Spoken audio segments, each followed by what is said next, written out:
Chapter 8, the psychologistic prejudices. So far our attack has been mainly upon the consequences of psychologism. We now turn against its arguments. We shall try to show that what it regards as obvious truths are in fact delusive prejudices. 41 First prejudice. A first prejudice runs, prescriptions which regulate what is mental must obviously have a mental basis.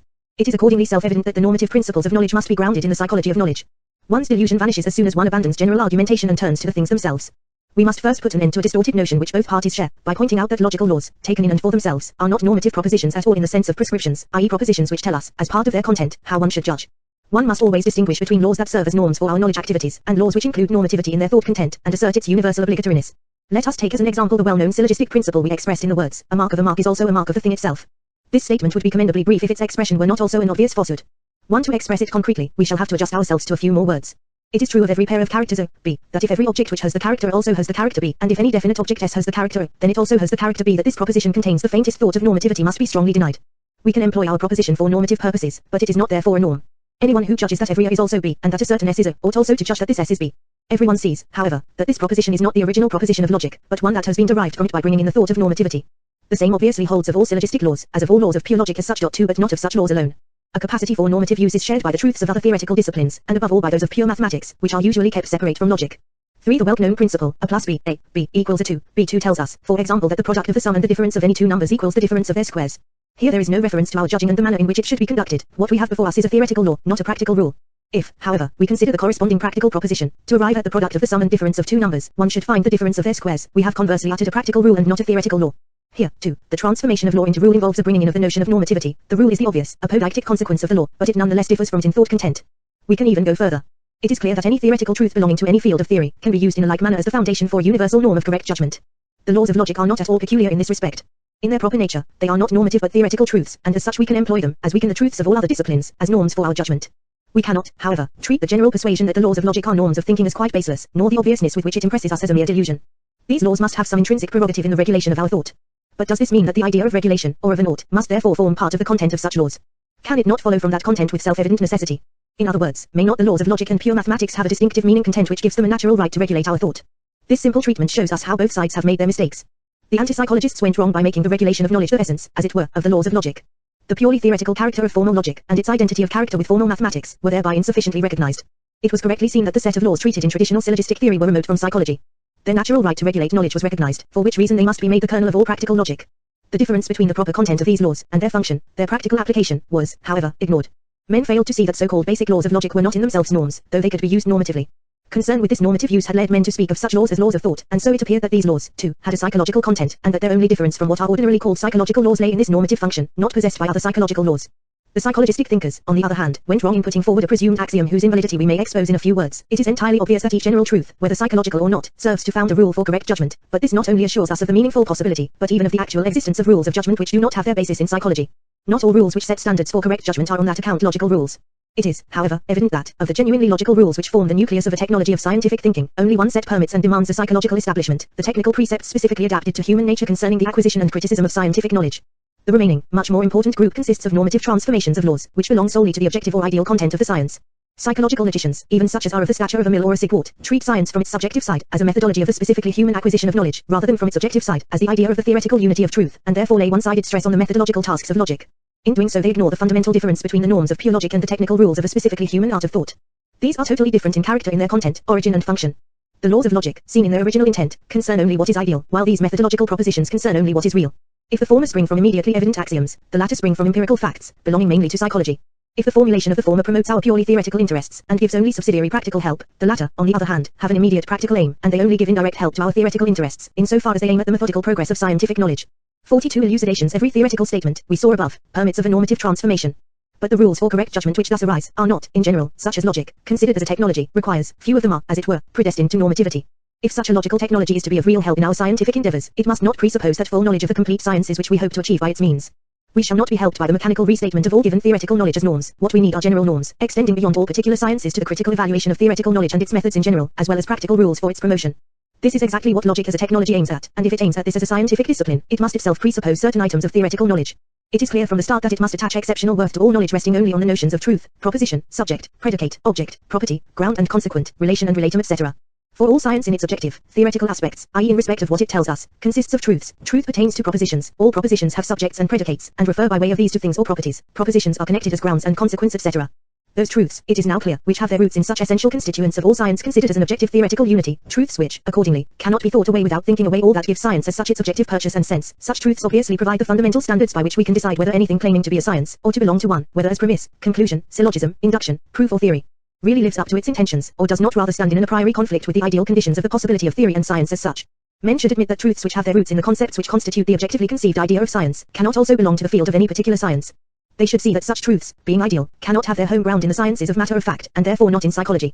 If these facts were realized, our case would be won, and it would be impossible to dispute the existence of a peculiar science of pure logic, absolutely independent of all other scientific disciplines, which delimits the concepts constitutive of the idea of system or of theoretical unity, and which goes on to investigate the theoretical connections whose roots lie solely in these concepts.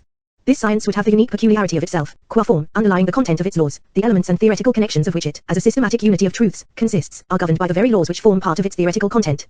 That the science which deals with all sciences in respect of their form, should it so deal with itself, may sound paradoxical, but involves no inner conflict. The simplest example will make this clear. The law of contradiction governs all truth, and since it is itself a truth, governs itself. To realize what such self-government means, one need only apply the law of contradiction to itself. The resultant proposition is an obvious truism, having none of the marks of the remarkable or the questionable. This is invariably the case where pure logic is used to regulate itself. This pure logic is therefore the first and most essential foundation of methodological logic. The latter, however, has other quite different foundations contributed by psychology. Every science, as we stated above, permits of a double treatment. It is, on the one hand, an aggregate of human devices for acquiring, systematically delimiting and expounding this or that territory of truth. These devices are called methods, for example calculation by abacus or slide rule, by written signs on a slate, by this or that computer, by logarithmic, sine or tangent tables, astronomical methods involving cross wires or telescopes, physiological methods involving microscopy, staining etc. All these methods, and also all forms of exposition, are adapted to the human constitution as it at present normally is, and are in fact in part expressive of contingent, national features. Even physiological organization has a not unimportant part to play. Would our most refined optical instruments be of much use to a being whose sense of sight was attached to an end organ differing considerably from our own? But all science permits of quite another treatment. It can be considered in regard to what it teaches, in regard to its theoretical content. What each statement states is, in the ideal case, a truth. No truth is, however, isolated in science. It occurs in combination with other truths in theoretical connections bound by relations of ground and consequent. This objective content of science, to the extent that it really lives up to its intent, is quite independent of the scientist's subjectivity, of the peculiarities of human nature in general. It is objective truth. Pure logic aims at this ideal side of science, in respect of its form. It does not aim at the peculiar material of the various special sciences, or the peculiarity of their truths and forms of combination. It aims at what relates to truths and theoretical combinations of truths as such. For this reason every science must, on its objective, theoretical side, conform to the laws of logic, which are of an entirely ideal character. In this way these ideal laws acquire a methodological significance, which they also have since mediate justification is provided by proofs whose norms are merely normative transformations of the ideal laws whose sole grounds lie in logical categories. The characteristic peculiarities of proofs mentioned in the first chapter of this work, 7, all have their origin and complete explanation in the fact that inner evidence in demonstration, whether in the syllogism, in connected, apodeictic proof, or in the unity of the most comprehensive, rational theory, or also in the unity of an argument in probabilities, is simply our consciousness of an ideal law.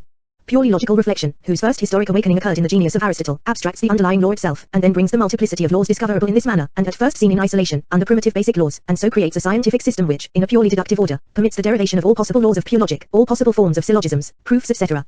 The forms of logic transform themselves into norms or rules telling us how we should conduct proofs, and, in relation to possible illegal formations, into rules telling us how we should not conduct them. Norms accordingly fall into two classes. One class of norms regulates all proof and all apodeictic connection a priori. It is purely ideal, and only relates to our human knowledge by way of a self-evident application. The other class is empirical, and relates essentially to the specifically human side of the science. It consists of what might be called mere auxiliary devices or substitutes for proofs, above 9.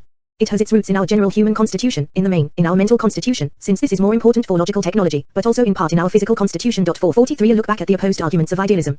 Their defects and their justified sense in the dispute over a psychological or objective foundation for logic, accordingly, occupy an intermediate position. The anti-psychologists looked by preference on the ideal laws, called by us purely logical, while the psychologistic part fixed their gaze on the methodological rules that we have classed as anthropological. This difference of orientation barred mutual understanding.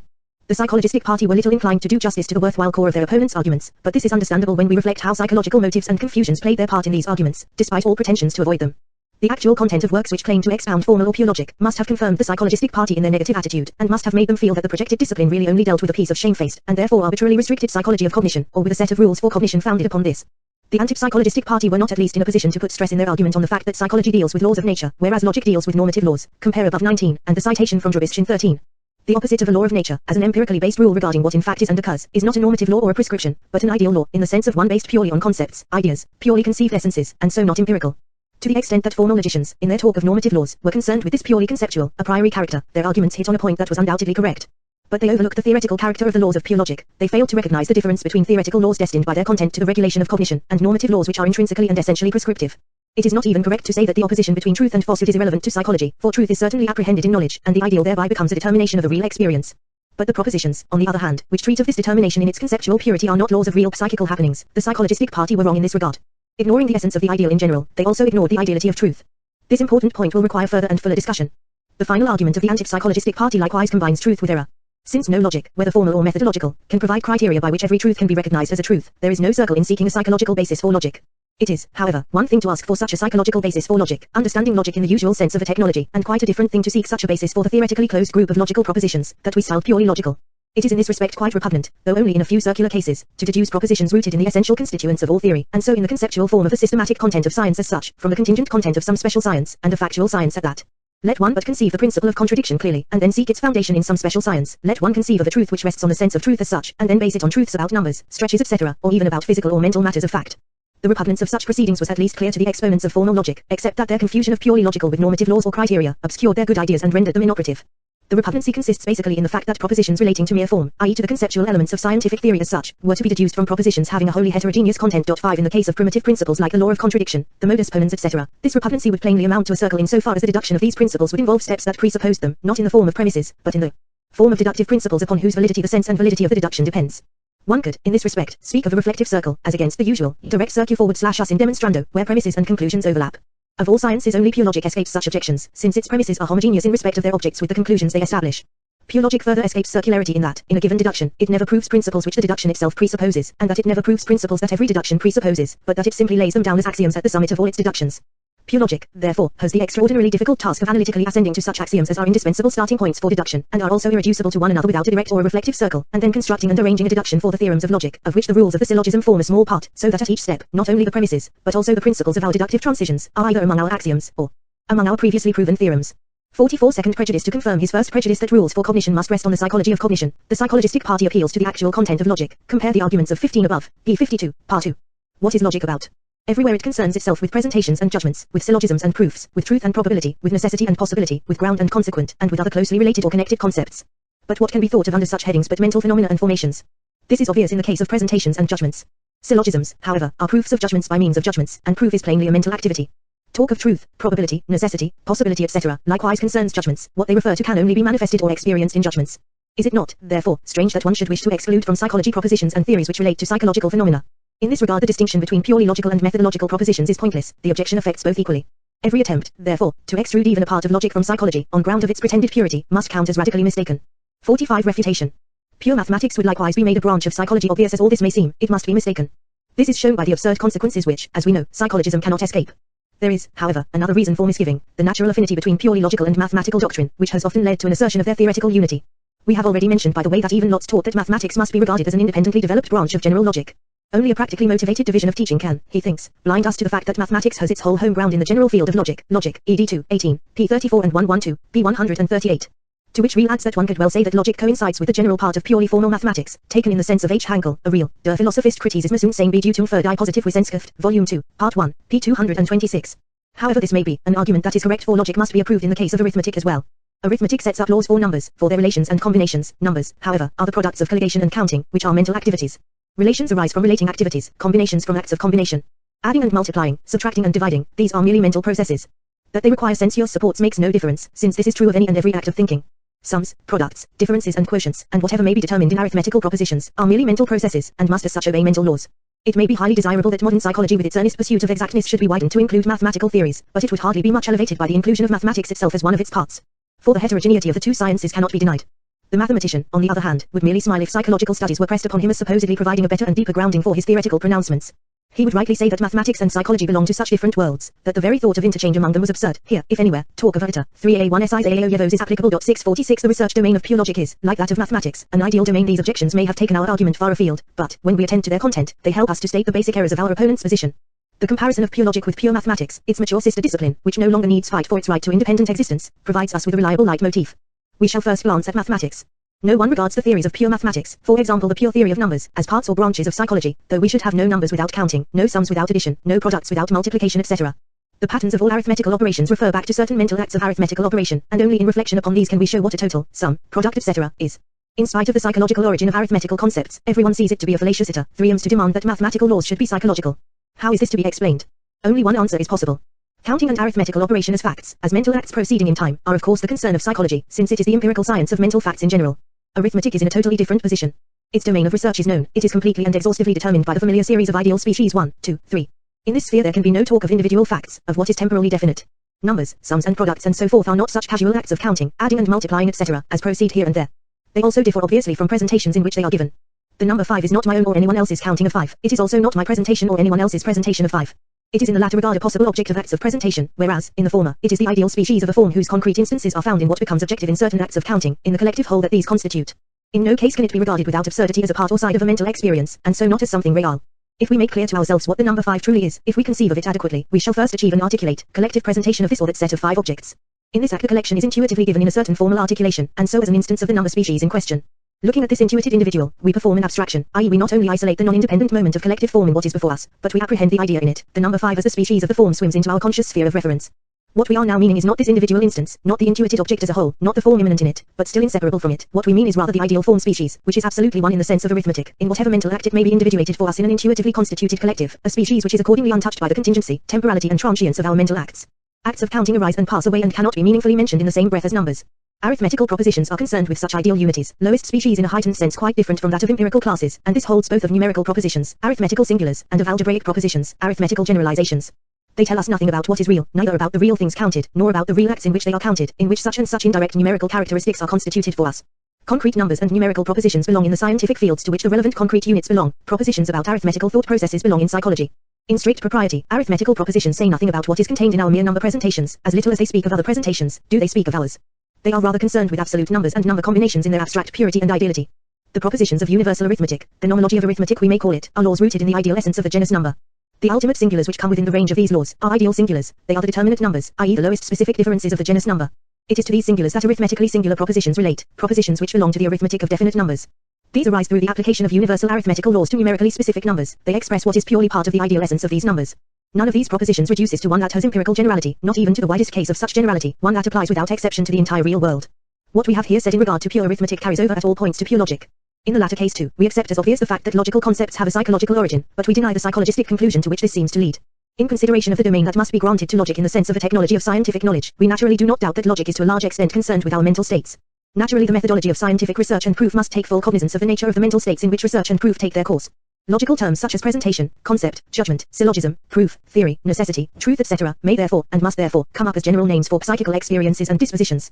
We deny, however, that this ever occurs in the purely logical parts of logical technology.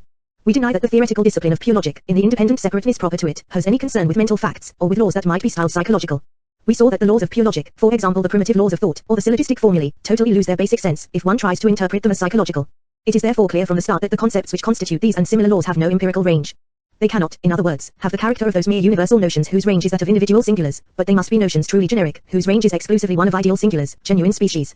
It is clear, for the rest, that the terms in question, and all such as function in purely logical contexts, must be equivocal. They must, on the one hand, stand for class concepts of mental states such as belong in psychology, but, on the other hand, for generic concepts covering ideal singulars, which belong in a sphere of pure law. 47 confirmatory indications given by the basic notions of logic and the sense of logical laws. Our view is confirmed even by a passing look over historically existent treatments of logic, if we pay especial attention to the fundamental distinction between the subjective anthropological unity of knowledge and the objective ideal unity of its content. Equivocations then become apparent, and explain the deceptive appearance of an internal homogeneity and pervasive psychological character in the materials dealt with under the traditional rubric of the doctrine of terms. Under this rubric it is presentations that are principally discussed, for the most part in psychological fashion. The apperceptive events in which presentations arise, are plumbed as deeply as possible. As regards differences in the essential forms of presentations, a gulf soon emerges in the mode of treatment, which is continued in the doctrine of judgment forms, and yawns most widely in the doctrine of the forms of syllogisms, and of the pertinent laws of thinking. The term presentation suddenly loses the character of a psychological class concept. This becomes plain as soon as we inquire into the instances that are to fall under the concept in question. If the logician pins down differences like that between singular and general presentations, between Socrates and man in general, or between the number 4 and number in general, or between an attributive and a non-attributive presentation, Socrates, whiteness, as opposed to a man, a color, or if he enumerates various modes of combining presentations to form new presentations, such as the conjunctive, disjunctive or determinative combinations etc., or if he classifies essential relations of presentations such as those between intension and extension, everyone must here perceive that he is not dealing with phenomenal, but with specific singulars. Suppose someone makes use of the following sentence as a logical illustration: the presentation triangle includes the presentation figure, and the extension of the latter includes the extension of the former. Is he talking at all about someone's subjective experiences, or about the real inclusion of phenomena in phenomena? Does the extension of what we hear, and in all similar contexts, call a presentation cover as distinct members the presentation of a triangle had now and one to be had an hour hence? Is not the presentation triangle one of its members, and in similar, singular fashion, the presentation Socrates, the presentation lion etc.? Throughout logic there is much talk of judgments, but here again such talk is equivocal. In the psychological parts of logical technology, judgments are spoken of as affirmations, one is therefore speaking of definite sorts of conscious experiences. In the logical parts there is no mention of these. Judgment has the same meaning as proposition, the latter understood, not as a grammatical, but as an ideal meaning unit. This is true of all the distinctions of judgment acts or forms, which provide the necessary basis for the laws of pure logic. Categorical, hypothetical, disjunctive or existential judgments, and however else we may call them, are not in pure logic titles for classes of judgments, but for ideal forms of propositions. The same holds of the forms of syllogism, of the existential syllogism, the categorical syllogism, etc. The relevant analyses are analyses of meaning, and not in any degree psychological ones. Not individual phenomena, but forms of intentional unities are subjected to analysis, not experiences of syllogizing, but syllogisms. If a logical analyst remarks, the categorical judgment God is just has God as its subject presentation, he is certainly not speaking of the judgment as a mental experience, which he or someone else has had, nor about some included mental act which the word God arouses. He is rather speaking of the proposition God is just, which is one proposition despite the multitude of possible experiences of it, and of the presentation God which is likewise single, as must be the case in regard to the single parts of one single whole. When the logician accordingly speaks of every judgment, he means, not every act of judging, but every objective proposition. The extension of the logical concept judgment does not impartially cover the judgment 2x2 equals 4 now experienced by me, and the judgment 2x2 equals 4 experienced yesterday or at whatever other time or by whatever other person. None of these acts enters the extension in question, but only 2x2 equals 4 and alongside of it, for example. The earth is a cube, the theorem of Pythagoras etc., and each only in the singular. The same is obviously true if one says the judgment S follows from the judgment P, and so in all similar cases. We can thereby pin down the true sense of logical laws, and make it such as we have said it to be in our previous analyses. The principle of contradiction, we are told, is a judgment about judgments. But, insofar as judgments are taken to mean mental experiences, acts of affirmation, believing etc., this conception can have no validity. To utter the principle is to judge, but neither the principle, nor what it judges about, are judgments. If someone says, of two contradictory judgments, one is true and one false, he means, if he does not misunderstand himself, as subsequent interpretation may well lead him to do, no law for acts of judgment, but a law for the contents of judging, in other words for the ideal meanings which we call propositions. He would have done better to say, of two contradictory propositions, one is true and the other false. 7. It is also clear that we require nothing, in order to understand the law of contradiction, beyond conceiving the sense of opposed propositional meanings. We need not think of judgments as real acts, they are in no sense our relevant objects. One need only look in order to see that only judgments in an ideal sense fall within the range of this logical law. The judgment 2x2 equals 5 is one judgment, the judgments there are dragons another, the proposition about the sum of the angles etc. another, but not one of the actual or imaginary acts of judgment falls within it, that in their endless multiplicity, correspond to each of these ideal unities. The case of all purely logical propositions, for example the laws of syllogism, is exactly parallel.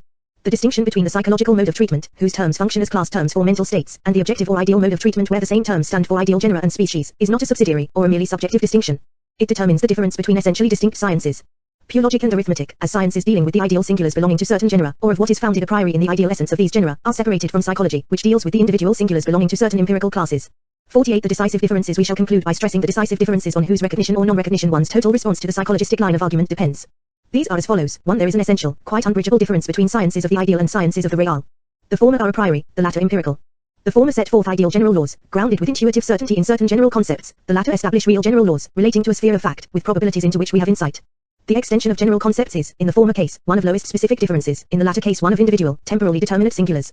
Ultimate objects are, in the former case, ideal species, in the latter case, empirical facts.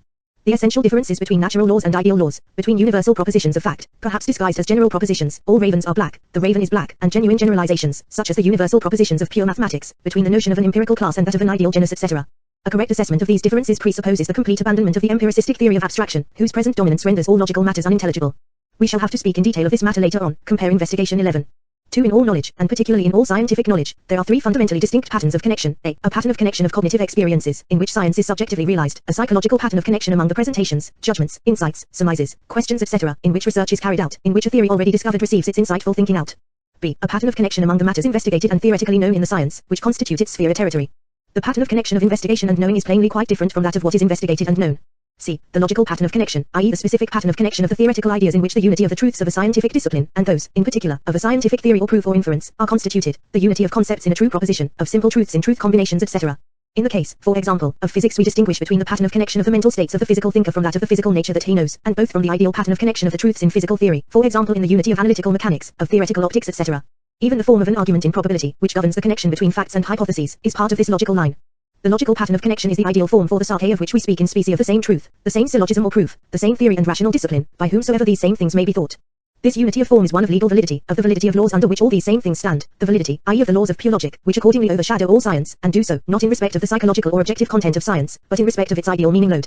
The peculiar patterns of combination of the concepts, propositions and truths which form the ideal unity of a particular science, can of course only be called logical, insofar as they are instances falling under logic. They do not belong among the actual parts of logic. The three patterns of combination just distinguished naturally concern logic and arithmetic like all other sciences. Only in their case, the matters investigated are not, as in physics, real matters of fact, but ideal species. The specific nature of logic involves the previously noted peculiarity that the ideal patterns of combination which make up its theoretical unity are themselves subordinate instances of the laws that it sets up. Logical laws are at once parts and rules of such patterns of combination. They belong to the theoretical structure, but at the same time to the field of logical science. 49. Third prejudice. Logic as a theory of evidence. We shall state a third prejudice, one particularly to the fore in the arguments of chapter 11, 19, in the following words: all truth pertains to judgment. Judgment, however, is only recognized as true when it is inwardly evident. The term inner evidence stands, it is said, for a peculiar mental character, well known to everyone through his inner experience, a peculiar feeling which guarantees the truth of the judgment to which it attaches. If logic is a technology which will assist us to know the truth, logical laws are obviously psychological propositions. They are, in fact, propositions which cast light on the psychological conditions on which the presence or absence of this feeling of inner evidence depends. Practical prescriptions are naturally connected with such propositions, and help us to achieve judgments having this distinctive character. Such psychologically based rules of thought must surely be meant where we speak of logical laws or norms. Mill hits on this conception when he attempts to draw a line between logic and psychology, and says, the properties of thought which concern logic are some of its contingent properties, those namely on the presence of which depends good thinking as distinguished from bad, an examination of Sir William Hamilton's philosophy, p. 462. In his further statements, he repeatedly calls logic the psychologically conceived theory or philosophy of evidence, opposite pp. 473, 475-6, 478. He was of course not immediately concerned with the propositions of pure logic. In Germany this point of view occasionally crops up in Sigwart. Logic, he says, can only proceed by becoming conscious of the way this subjective feeling of necessity, the inner feeling of the evident of our previous paragraph, makes its appearance, and then expressing these conditions in a general manner. Logic, 1, ed. 2, p. 16. Many statements of Wundt tend in a similar direction. We read, for example, in his logic that the properties of self-evidence and universal validity involved in certain thought connections, permit us to derive the logical from the psychological laws of thought. The normative character of the former has its sole foundation in the fact that certain psychological thought connections actually do have self-evidence and universal validity, without which it would not be possible for us to approach thought with the demand that it should satisfy the conditions of the self-evident and universally valid. The conditions that must themselves be fulfilled if we are to have self-evidence and universal validity are called the logical laws of thought. But Wundt emphasizes that psychological thinking is always the more comprehensive form of thinking. 8. In the logical literature at the end of last century, the interpretation of logic as a practically applied psychology of the inwardly evident certainly became more penetrating and more widely entertained. The logic of Hoefler and Meinon here deserves special mention, since it may be regarded as the first properly carried out attempt to make a thorough, consistent use of the notion of the psychology of inward evidence over the whole field of logic. Hoefler says that the main task of logic is the investigation of those laws, primarily psychological, which express the dependence of emergent inward evidence on the particular properties of our presentations and judgments. Logic, Vienna 1890, p. 16. Among all actually given thought phenomena, or even such as we can conceive possible, logic must pick out the types or forms of thinking to which inner evidence attaches directly, or which are necessary conditions for the emergence of inner evidence, opposite p. 17. The seriousness of such psychologism is shown by the rest of the treatment. Thus the method of logic, in its concern with the theoretical groundwork of correct thinking, is said to be the same method that psychology applies to all mental phenomena. It must describe such phenomena, in this case those of correct thinking, and reduce them as far as may be to simple laws, i.e. explain more complex laws by way of simple ones, opposite p. 18. Further on, one reads that the logical doctrine of the syllogism is given the task of formulating the laws, which tell us what features in our premises determine whether a certain judgment can be deduced from them with inward evidence. etc. etc. 50. Transformation of logical propositions into equivalent propositions about the ideal conditions for the evidence of judgment. The resultant propositions are not psychological. We come to criticism. We are far from regarding as unobjectionable the nowadays commonplace, but far from clear assumption with which the argument starts, that all truth lies in our judgments. We do not of course doubt that to know truth and to utter it justifiably, presupposes the prior seeing of it. Nor do we doubt that logic as a technology must look into the psychological conditions in which inner evidence illuminates our judgments. We may even go a further step in the direction of the conception we are refuting. While we seek to preserve the distinction between purely logical and methodological propositions, we expressly concede that the former have a relation to the psychological datum of inner evidence, that they in a sense state its psychological conditions. Such a relation must, however, be regarded as purely ideal and indirect. The pure laws of logic say absolutely nothing about inner evidence or its conditions. We can show, we hold, that they only achieve this relation through a process of application or transformation, the same sort of process, in fact, through which every purely conceptual law permits application to a generally conceived realm of empirical cases. The propositions about inner evidence which arise in this manner keep their a priori character, and the conditions of inner evidence that they assert bear no trace of the psychological or the real. They are purely conceptual propositions, transformable, as in every like case, into statements about ideal incompatibilities or possibilities. A little reflection will make matters clear. Every law of pure logic permits of an inwardly evident transformation, possible a priori, which allows one to read off certain propositions about inward evidence, certain conditions of inward evidence, from it. The combined principles of contradiction and excluded middle are certainly equivalent to the proposition. One and only one of two mutually contradictory judgments can manifest inner evidence. 9. The mood Barbara is likewise certainly equivalent to the proposition. The inner evidence of the necessary truth of a proposition of the form all A's are CS. More precisely, its truth as a necessary consequence may appear in a syllogizing act whose premises are of the forms all A's are BS and all BS are CS. The like holds of every proposition of pure logic. Understandably so, since there evidently is a general equivalence between the proposition A is true and it is possible for anyone to judge it to be true in an inwardly evident manner. The propositions, therefore, whose sense lies in stating what necessarily is involved in the notion of truth, that the truth of propositions of certain forms determines the truth of propositions of corresponding other forms, can certainly be transformed into equivalent propositions which connect the possible emergence of inner evidence with the forms of our judgments. Our insight into such connections will, however, provide us with the means to refute the attempt to swallow up pure logic in a psychology of inner evidence. In itself, plainly, the proposition A is true does not state the same thing as the equivalent proposition it is possible for anyone and everyone to judge that A is the case. The former says nothing about anyone's judgment, not even about judgments of anyone in general. The position here resembles that of propositions of pure mathematics. The statement that a plus b equals b plus a states that the numerical value of the sum of two numbers is independent of their position in such a sum, but it says nothing about anyone's acts of counting or addition. The latter first enters the picture in an inwardly evident, equivalent transformation. It is an a priori truth that no number can be given in concreto unless we count, and no sum unless we add. But even when we abandon the original forms of the propositions of pure logic, and turn them into corresponding equivalents regarding inward evidence, nothing results which psychology could claim as its own. Psychology is an empirical science, the science of mental facts, and psychological possibility is accordingly a case of real possibility. Such possibilities of inner evidence are, however, real ones, and what is psychologically impossible may very well be ideally possible. The solution of the generalized three-body problem, or n-body problem may transcend all human cognitive capacity, but the problem has a solution, and the inner evidence which relates to it is therefore possible. There are decimal numbers with trillions of places, and there are truths relating to them. No one, however, can actually imagine such numbers, nor do the additions, multiplications etc., relating to them. Inward evidence is here a psychological impossible, yet, ideally speaking, it undoubtedly represents a possible state of mind. The turning of the notion of truth into the notion of the possibility of evident judgment has its analog in the relation of the concepts individual being and possibility of perception. The equivalence of these concepts, if by perception we mean adequate perception, is undeniable. A perception is accordingly possible, in which the whole world, with the endless abundance of its bodies, is perceived at one glance. But this ideal possibility is of course no real possibility. We could not attribute it to any empirical subject, particularly since such a vision would be an endless continuum of vision, unitarily conceived. It would be a Kantian idea. Though we stress the ideality of the possibilities of evident judgment which can be derived from logical principles, and which we see to reveal their a priori validity in cases of apodeictic self-evidence, we do not deny their psychological utility. If we take the law that, out of two contradictory propositions, one is true and one is false, and deduce from the truth that, one only out of every pair of possible contradictory judgments can have the character of inward evidence, we may note this to be a self-evidently correct deduction. If self-evidence be defined as the experience in which the correctness of his judgment is brought home to a judging subject, the new proposition utters a truth about the compatibilities or incompatibilities of certain mental experiences. In this manner, however, every proposition of pure mathematics tells us something about possible and impossible happenings in the mental realm. No empirical enumeration or calculation, no mental act of algebraical transformation or geometrical construction, is possible which conflicts with the ideal laws of mathematics. These laws accordingly have a psychological use. We can read off from each of them a priori possibilities and impossibilities relating to certain sorts of mental acts, acts of counting, of additive and multiplicative combination etc. These laws are not thereby made into psychological laws.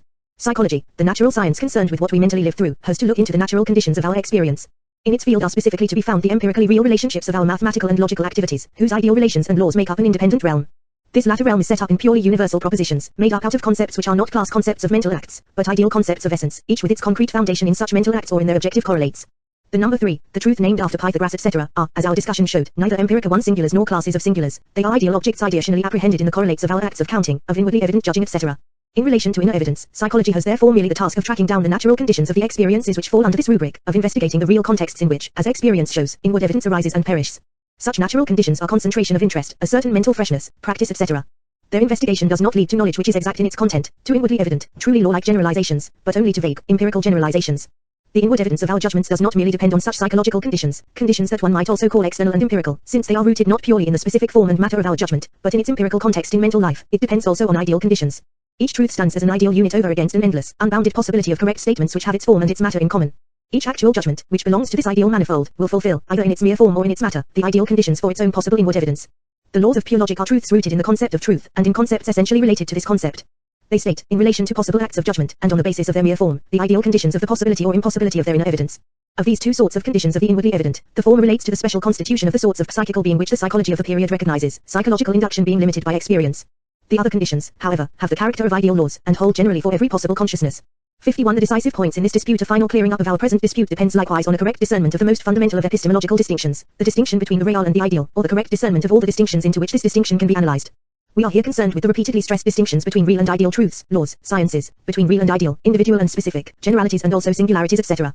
Everyone, no doubt, has some acquaintance with these distinctions. Even so extreme an empiricist as Hume draws a fundamental distinction between relations of ideas and matters of fact, a distinction which the great idealist Leibniz drew before him, using the rubrics Verits de raison and Verits de fate. To draw an epistemologically important distinction does not, however, mean that one has as yet grasped its epistemological essence. One must clearly grasp what the ideal is, both intrinsically and in its relation to the real, how this ideal stands to the real, how it can be immanent in it and so come to knowledge. The basic question is whether ideal objects of thought are, to use the prevailing jargon, mere pointers to thought economies, verbal abbreviations whose true content merely reduces to individual, singular experiences, mere presentations and judgments concerning individual facts, or whether the idealist is right in holding that such an empiricistic doctrine, nebulous in its generality, can indeed be uttered, but in no wise thought out, that all attempts to reduce ideal unities to real singulars are involved in hopeless absurdities, that its splintering of concepts into a range of singulars, without a concept to unify such a range in our thought, cannot be thought etc. The understanding of our distinction between the real and the ideal theory of inner evidence presupposes, on the other hand, correct concepts of inner evidence and truth. In the psychologistic literature of the last decades we have seen inner evidence spoken of as a casual feeling which attends on certain judgments, and is absent from others, which at best has a universally human linkage with certain judgments and not with others, a linkage in every normal human being in normal circumstances of judgment. There are certain normal circumstances in which every normal person feels self-evidence in connection with the proposition 2 + L = 1 + 2, just as he feels pain when he gets burnt. One might then well ask what gives such a special feeling authority, how it manages to guarantee the truth of our judgment, impress the stamp of truth on it, proclaim its truth, or whatever other metaphor one cares to use. One might also ask what such vague talk of normal endowment and normal circumstances precisely covers, and might point to the fact that even this recourse to normality will not make inwardly evident judgments coincide with true ones. It is in the last resort undeniable that even the normal man in normal circumstances must pass, in an unnumbered majority of cases, possible correct judgments which lack inner evidence. One would surely not wish to conceive the normality in question in such a way that no actual human being, and no possible human being living in our finite natural conditions, could be called normal.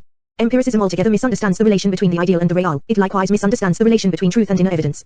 Inner evidence is no accessory feeling, either casually attached, or attached by natural necessity, to certain judgments. It is not the sort of mental character that simply lets itself be attached to any and every judgment of a certain class, i.e. the so-called true judgments, so that the phenomenological content of such a judgment, considered in and for itself, would be the same whether or not it had this character. The situation is not at all like the way in which we like to conceive of the connection between sensations and the feelings which relate to them. Two persons, we think, have the same sensations, but are differently affected in their feelings. Inner evidence is rather nothing but the experience of truth. Truth is of course only experienced in the sense in which something ideal can be an experience in a real act. Otherwise put, truth is an idea, whose particular case is an actual experience in the inwardly evident judgment. The inwardly evident judgment is, however, an experience of primal givenness. The non-self-evident judgment stands to it much as the arbitrary positing of an object in imagination stands to its adequate perception. A thing adequately perceived is not a thing merely meant in some manner or other. It is a thing primarily given in our act, and as what we mean it, i.e. as itself given and grasped without residue. In like fashion, what is self-evidently judged is not merely judged, meant in a judging, assertive, affirmative manner, but is given in the judgment experience as itself present, present in the sense in which a state of affairs, meant in this or that manner, according to its kind, whether singular or general, empirical or ideal, etc., can be present. The analogy which connects all experiences of primal givenness, then leads to analogous ways of speaking, and inner evidence is called a seeing, a grasping of the self-given, true, state of affairs, or, as we say with tempting equivocation, of the truth. And, as in the realm of perception, the unseen does not at all coincide with the non-existent, so lack of inward evidence does not amount to untruth. The experience of the agreement between meaning and what is itself present, meant, between the actual sense of an assertion and the self-given state of affairs, is inward evidence. The idea of this agreement is truth, whose ideality is also its objectivity. It is not a chance fact that a proposition or thought, occurring here and now, agrees with a given state of affairs. The agreement rather holds between a self-identical proposition or meaning, and a self-identical state of affairs. Validity or objectivity, and their opposites, do not pertain to an assertion as a particular temporal experience, but to the assertion in specie, to the pure, self-identical assertion 2x2 equals 4 etc. This conception alone accords with the fact that it makes no difference whether we perform a judgment with the content, the meaning J, insightfully, or whether we have insight into the truth, the being of J. We accordingly also have insight into the fact that no one's insight can be at variance with our own, to the extent that either of us really has insight. This has its source in the essential relation between the experience of truth and truth. Our conception alone escapes the doubt which the conception of inner evidence as a casually connected feeling never can escape, and which plainly amounts to a complete skepticism, the doubt whether, when we have insight that J is the case, another might not have the insight that J, incompatible with J, is the case, that insights in general might not clash with insights, without a hope of settlement. We understand, accordingly, why the feeling of inner evidence has no other essential precondition but the truth of the judged content in question. It is obvious that where there is nothing, nothing can be seen, but it is no less obvious that where there is no truth, there can be no seeing something to be true, i.e. no inward evidence. Compare Investigation 6, Chapter 5.